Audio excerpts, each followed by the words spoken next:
La vie du serviteur de Dieu. Voilà le thème de mon message ce matin. La vie du serviteur de Dieu. J'entendis la voix du Seigneur disant, qui enverrai-je et qui marchera pour nous? J'ai répondu, me voici, envoie-moi. Nous allons nous incliner dans la prière. Seigneur, merci à toi pour ta parole. Bénis-la dans nos cœurs et instruis-nous, Seigneur. Nous nous soumettons à ton autorité. Au nom de Jésus-Christ. Amen. Que le Seigneur vous bénisse. Bien-aimés, cette parole, cette prophétie d'Ésaïe est un appel qui est clair. Cet appel, plusieurs siècles avant l'arrivée de Jésus-Christ, résonne encore aujourd'hui. Qui enverrai-je et qui marchera pour nous? Lorsqu'on parle de serviteur, le serviteur est à la disposition du maître pour être envoyé.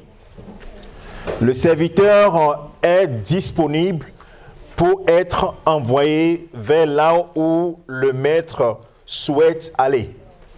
C'est pourquoi il dit clairement qui marchera pour nous. Qui marchera pour nous. Le serviteur ne marche jamais pour lui. Il ne peut pas marcher pour lui. Il marche toujours pour le maître. C'est le principe de ce que c'est être serviteur de Dieu. C'est une vie de sacrifice. Et il n'y a pas de serviteur sans sacrifice. Il n'y en a pas. Le serviteur sacrifie ses propres intérêts sur l'autel des intérêts de son maître. Le serviteur est prêt quand il a envie de dormir et que son maître a envie d'envoyer chercher quelque chose. Le serviteur est obligé de sacrifier son sommeil au profit de l'intérêt du maître qui a envie qu'on aille lui chercher quelque chose. C'est un principe que nous connaissons tous dans la vie commune. Malheureusement, le terme de serviteur est le plus employé dans l'Église qu'ailleurs. En tout cas, de nos jours, c'est le terme qui est très employé. Néanmoins, dans les attitudes, le terme n'est pas, on ne voit pas l'illustration du thème. On ne le voit pas suffisamment. On ne peut pas dire on ne le voit pas, on ne le voit pas suffisamment. Puisque la Bible dit que Jésus-Christ a fait de toi et moi un royaume et des sacrificateurs. Et ces sacrificateurs, c'est des serviteurs de Dieu. Ils ne sont pas sacrificateurs pour eux-mêmes, mais ils sont sacrificateurs du Dieu très haut, on va le dire comme cela. Et donc, ils sont à la disposition du Maître. Ils sont à la disposition de leur Seigneur. Et nous avions eu à dire le mercredi que la raison d'être de l'Église, c'est de servir Dieu et de servir le prochain. Servir Dieu, c'est avoir une vie de sacrifice au bénéfice de Dieu. Et Dieu, pour nous montrer ce que c'est que le service, il a envoyé son Fils vivre la vie de serviteur. C'est pourquoi Jésus a dit, je ne suis pas venu pour être servi, mais je suis venu servir. C'est étonnant, hein? Mais il est venu pour nous montrer le chemin du serviteur. Il est venu pour nous montrer comment le serviteur doit se comporter. Donc, ne dites pas rapidement, je suis serviteur de Dieu, je suis servant de Dieu. Il faut bien comprendre ce que cela veut dire. Et la Bible dit, au travers l'inspiration que l'apôtre Paul a reçue quand il écrivait aux Philippiens, dans Philippiens chapitre 2, il va leur dire que ayant en vous les sentiments qui étaient en Jésus-Christ, les sentiments de serviteur. Ayant en vous le sentiment qui était en Jésus-Christ. Pourquoi il va dire cela? Parce qu'il sait que l'appel que Dieu a lancé depuis des siècles par Ésaïe, qui enverrai-je et qui marchera pour nous, cet appel va résonner jusqu'à la fin des temps. Cet appel est encore là. Et il va falloir avoir les sentiments qui étaient en Christ pour laisser sa position d'honneur et descendre de son piédestal pour être au service. Et c'est pour cela que l'apôtre dit, ayez en vous, Philippiens chapitre 2, verset 5, je ne suis pas prévu de le lire, mais on va le lire quand même. Philippiens chapitre 2, à partir du verset 5, on peut nous l'afficher. Ayez en vous les sentiments qui étaient en Christ Jésus-Christ, en Christ Jésus, ou bien en Jésus-Christ. Et quels sont ces sentiments? Qu'est-ce qui illustre ce sentiment que l'apôtre Paul désire que les uns et les autres puissent avoir? Il va dire que ce Jésus, comme étant le modèle, il dit, existant en forme de Dieu, n'a point regardé son égalité, c'est-à-dire sa position. Il n'a pas point regardé son égalité avec Dieu comme étant une proie à arracher. Mais il a fait quelque chose. Verset 7. Mais il s'est dépouillé lui-même. Il n'y a pas de serviteur qui ne se dépouille pas. Si tu n'es pas encore dépouillé, tu n'es pas encore un serviteur accompli. Parce que la Bible nous dit qu'un serviteur accompli sera comme son maître. Il dit, il s'est dépouillé lui-même en prenant une forme de quoi? De serviteur.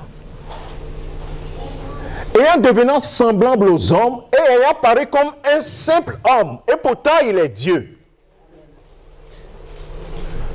Ça veut dire qu'il s'est humilié. Il a laissé sa gloire, son manteau. Il a fallu que l'apôtre Paul, qui est en train d'écrire cela, tombe de son cheval. Il avait une position. Il faut qu'il tombe de son cheval et qu'il reconnaisse qu'il n'est rien. Seigneur, que veux-tu que je fasse? Qu'il pose la bonne question. Et il dit, va, pendant 3 jours, tu vas rester aveugle. Tu ne vas pas manger, tu ne vas pas boire. Tu sauras ce que c'est d'être serviteur. Et quand il s'est levé là-bas, il dit, je suis à ton service. Je suis à ton service. Où tu m'enverras, j'irai. Où tu m'enverras, j'irai. Il a parlé comme un vrai homme. Verset 8, il s'est humilié lui-même, se rendant obéissant jusqu'à la mort. Obéissant jusqu'à la mort. Le dépouillement, l'humilité et l'obéissance. Au service du Maître. Bien-aimé, ce matin, j'ai voulu te parler d'un homme qui s'appelle Barnabas. Frères et sœurs, nous allons lire Actes des Apôtres, chapitre 4.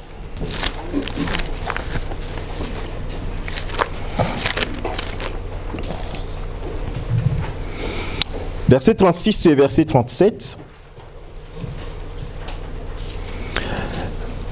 La Bible dit, Joseph surnommé par les apôtres Barnabas, ce qui signifie fils d'exhortation, lévite originaire de Chypre, vendit un champ qu'il possédait, apporta l'argent et le déposa aux pieds des apôtres. Amen.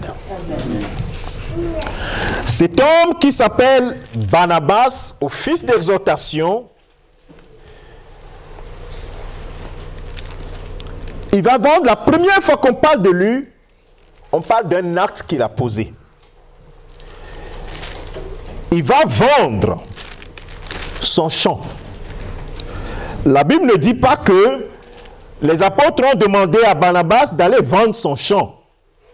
La Bible dit que Barnabas est allé vendre son champ. Et le prix du champ, il est venu déposer cela aux pieds des apôtres. C'est la première image qu'on donne de cet homme quand on lit les actes des apôtres.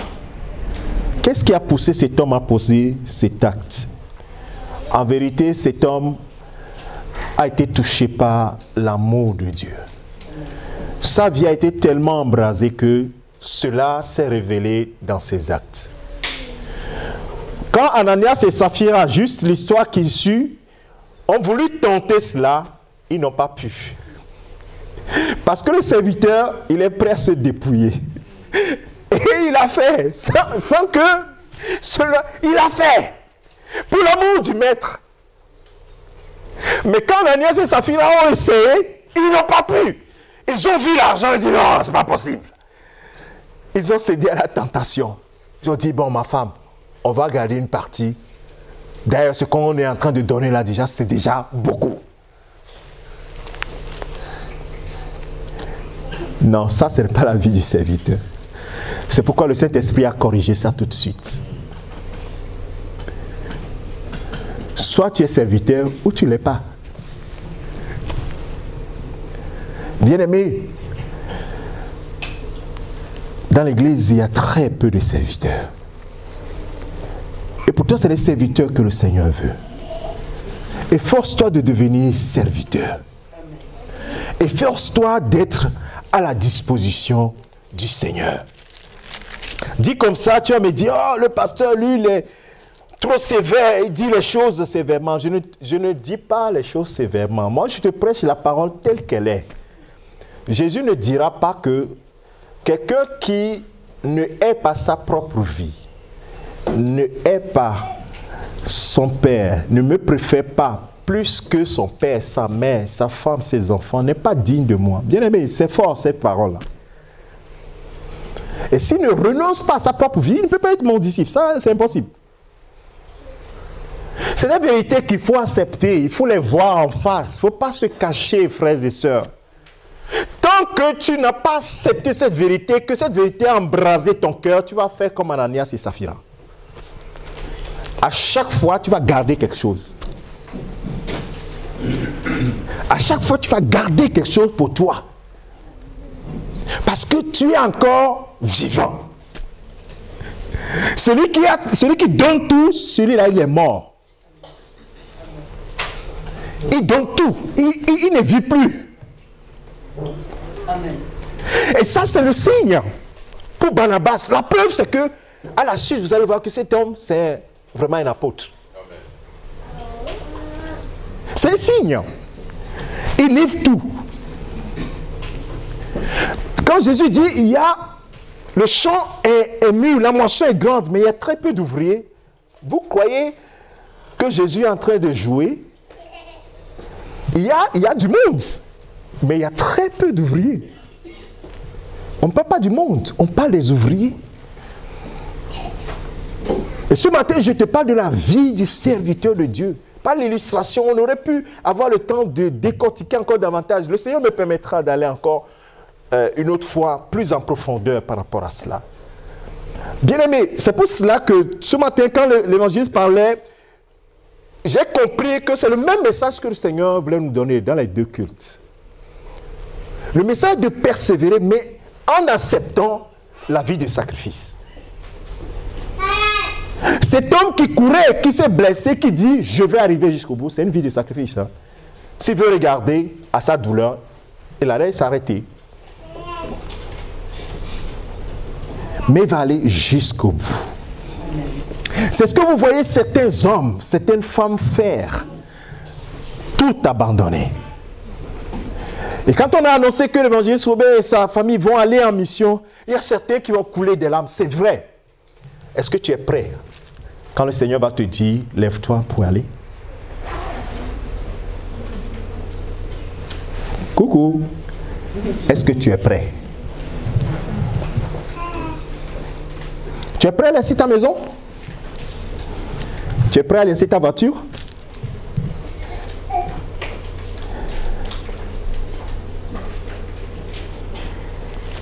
Donc vous comprenez que soyons humbles. C'est juste ça. Ne parlons pas trop vite. Ne parlons pas très vite. Cet homme, on le voit d'une manière très différente. Je vais te donner encore une autre illustration. Quand l'église d'Antioche va commencer, c'est cet homme qu'on va envoyer vers l'église d'Antioche. Après, nous allons voir que c'est lui. et Paul, que Dieu va choisir, parce qu'ils étaient en train de servir dans l'église d'Antioche, mais initialement, ils n'étaient pas là-bas. C'est le Seigneur qui l'a envoyé là-bas. Et la Bible dit, pour aller, je te raconte cette histoire, envoyé par l'église de Jérusalem pour aller voir ce qui se passe à Antioche, si vraiment la conversion des gens d'Antioche, là, c'était vraiment quelque chose. Il est allé, il a vu que c'était vraiment ça. Et comme les gens d'Antioche, ils étaient vraiment embrasés par la parole de Dieu, ils étaient dans la joie, ils avaient besoin d'avoir un fondement solide. Et ce homme-là connaissait Saul de Tarse. Il connaissait les dons que le Seigneur lui a donnés. Et il va à Tarse pour aller chercher Paul et le ramène à Antioche pour qu'il puisse enseigner. Vous voyez le rôle que cet homme, c'est un serviteur de Dieu. La preuve, c'est qu'ils étaient en train de servir quand le Saint-Esprit, dans Actes des Apôtres chapitre 13, le verset 1 jusqu'au verset, au verset 3, jusqu'au verset 4, la Bible dit, mettez-moi à part Paul et Barnabas pour l'œuvre à laquelle je les ai appelés. Donc, il sait que le cœur de cet homme-là était prêt à lâcher et à aller. Il avait déjà lâché à Jérusalem pour aller. D'abord, déjà, il avait déjà prouvé, en lâchant son terrain, personne ne lui a demandé. Il voyait le besoin. C'est pour cela qu'on dit que dans la première église, il n'y avait pas d'indigents. Parce qu'il y avait des gens qui étaient prêts au sacrifice. Frères et sœurs, si dans l'église, il y a plein de gens qui sont prêts au sacrifice, il n'y aura pas d'indigents au milieu de nous. Parce qu'il y a certains qui ne veulent pas lâcher. Et d'autres qui lâchent. Mais si nous tous, nous lâchons, vous allez voir que la bénédiction va être, vous savez ce cantique qu'on dit, doublé. Amen. Le Seigneur nous a béni doublé. Amen. Nous chantons ces cantiques, mais oui, lâche ce que tu as. Lâche, sinon tu ne peux pas monter. Tu as déjà vu quelqu'un qui a le méplet, qui est en train de monter un arbre? Tu as déjà vu ça? Il faut lâcher, frère. Nous n'avons rien amené dans ce monde et il est évident que nous n'allons rien emporter. Nu tu es venu, nu tu repartiras. Il faut le savoir. Vaut mieux que nous partions avec déjà des grandes constructions faites dans le ciel. Parce que de ce monde-là, tu n'emporteras rien. Tu vas partir nu. J'ai vu une image la dernière fois, c'est impressionnant. La personne est sur son lit, qui est couchée, est en train de mourir, son âme est en train de partir, dit, nu tu es venu, nu tu vas repartir. Ça, personne n'y échappera. Hein? Donc tout ce que nous aurons amassé ici, c'est du vent. Bâtissons des maisons dans le ciel. Bâtissons des trésors dans le ciel. Et c'est ça que des hommes, des serviteurs comme Barnabas, ils sont en train de faire. Lâcher pour gagner. C'est pourquoi le Seigneur dit, si tu acceptes, celui qui accepte perdre sa vie, la retrouvera. C'est juste ça. Mais celui qui préfère garder, la perdra. Vous voyez, Ananias et Saphira, ils ont gardé une partie. Non, Dieu ne veut pas ça. Soit c'est tout, soit c'est rien. Pas la moitié. Donc, avis à ceux qui font un pas en avant. Ouais, moi je vais servir Dieu, mais pas totalement. Hé frère, assieds-toi. Tu te mets en danger pour rien. Dieu ne veut pas la moitié. Des gens de la Bible ont sacrifié leur vie pour le Seigneur. Jésus lui-même l'a dit. Et voilà, quand vous voyez l'évangile, c'est des sacrifices. Ce qu'ils ont bâti ici, 2 ans et demi là, ils vont lâcher ou pas? Ah, ce qu'ils ont bâti au Canada, ils ont lâché ou pas? Est-ce que tu es prêt à le faire? C'est pourquoi je disais ce matin que laissons l'émotion de côté et soyons maintenant dans la raison et dans la réflexion. Si toi tu n'es pas prêt à pouvoir lâcher même le peu que tu as, comment l'œuvre de Dieu va pouvoir avancer, frère? Ton progrès ne peut pas changer. Rien lâcher sur ta propre vie. Tout ce qui toute ta vie. Comment l'œuvre de Dieu, dis-moi, comment l'œuvre de Dieu peut avancer? Est-ce que c'est possible? Maintenant, on a deux cultes. On a besoin des hommes pour animer. Premier culte, deuxième culte. On a besoin des hommes pour filmer. Premier culte, deuxième culte. On a besoin des hommes, des femmes. Ils sont où? Est-ce que tu es prêt à sacrifier? Je serai là au premier culte parce que je suis utile pour mon Seigneur. Je vais le servir. Le premier, le deuxième. Combien de fois dans ton livre le Saint-Esprit a dit, tu sais, on a besoin de toi. Mais tu dis, non, non, non, non, non. Moi j'ai choisi ça ou ça. Ce qu'on demande, 1 Corinthiens chapitre 4 verset 1. Ce qu'on nous demande, ce n'est pas grand-chose que le Seigneur te demande. Ainsi qu'on nous regarde comme des serviteurs de Christ et des dispensateurs des mystères de Dieu, les gens à qui on a remis quelque chose et qui doivent garder et aussi remettre à d'autres personnes. Des gens qui sont les dépositaires des grâces de Dieu, des mystères de Dieu. Et il dit, du reste, ce qu'on demande des dispensateurs, c'est quoi?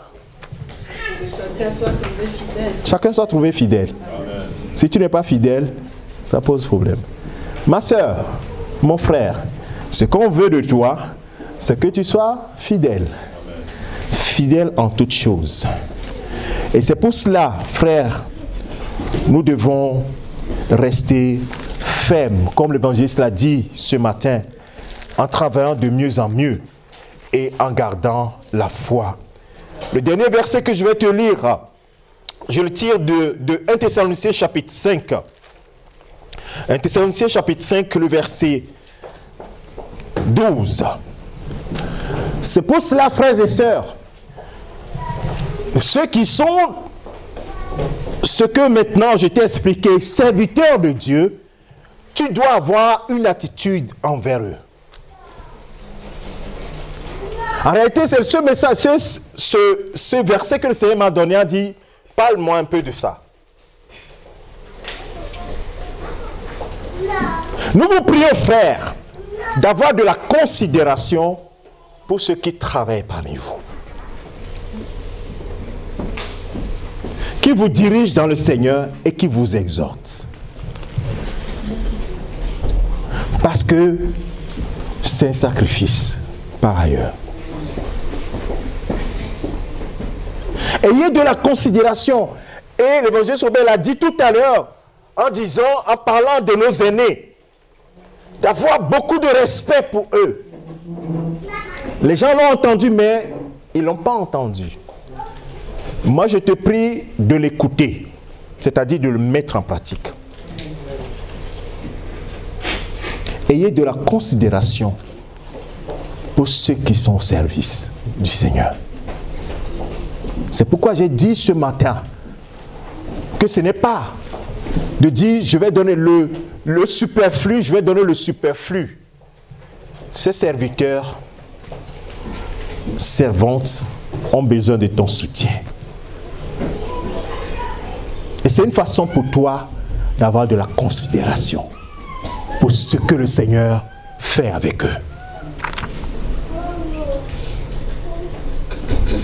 Et ceux qui sont au milieu de vous, ayez de la considération pour les diacres qui sont au milieu de vous.